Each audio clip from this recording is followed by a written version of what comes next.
चीन को टैबलेट तो दे दिया, मगर उसके रास्ते पे चलेंगे तभी वो फायदा करेगा।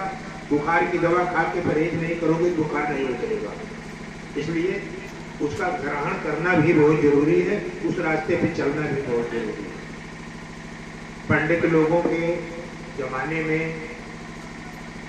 एक रामानंद रहा करते थे, गुरु जी थे पंडितों के बहुत बड़े। यही तो रामानंद जी एक बार पितरों का विसर्जन कर रहे थे, पंडित जी थे, पितरों का विसर्जन कर रहे थे। तो सभी चेलों को बोले ये तुम ये लाओ, तुम ये लाओ, तुम ये लाओ। सभी चेले लाए और कबीर साहब को बोले तुम दूध लाओ खीर बनाने के लिए। तो कबीर जाते हैं खीर बनाने के लिए दूध लाने।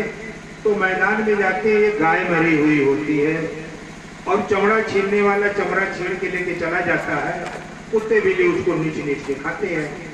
कबीर साहब जब पहुंचते हैं तो हड्डी कोई कहीं कहीं कहीं कहीं कहीं पड़ी होती है। सब इकट्ठा करके एक गाय का रूप बना देते हैं, उस पर एक चद्दर डाल देते हैं, थोड़ी सी घास उखाड़ लेते हैं और मुंह की तरफ बैठ के क्या कहते हैं, हे गौ माता घसिया खाए जाए, दूधवा दे दे, गुरु जी के पितरक विसर्जन खीर बनेंगे। अब यार कुल खाना बन गया। रामानंद जी आते हैं, चेलवन कहते करे खाना तैयार हो गए। कहाँ गुरु जी कुल तैयार हो गए, खीरियत बनवे ना काहे दूधवा तो कबीर लावेंगे काहे तो कबीरवा ढूंढो कहाँ है। और सब ढूंढते नहीं पाते हैं। तो जैसे आजकल लड़के चिड़ी उड़ी चराते हैं वैसे तब भी चराते थे।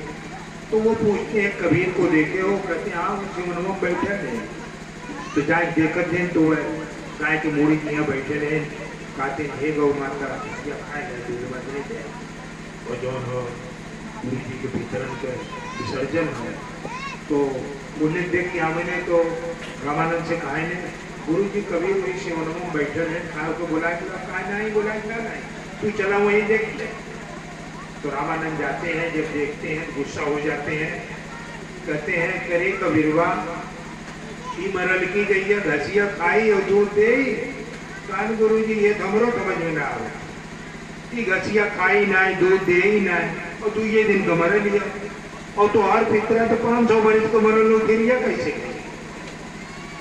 कबीर वो क्या करते हैं, रामानंद कबीर के पैर पे गिर जाते, कहते तू गुरु है मैं ही चेला हूँ। आज मेरी समझ में आया कि मरा हुआ कुछ खाता नहीं।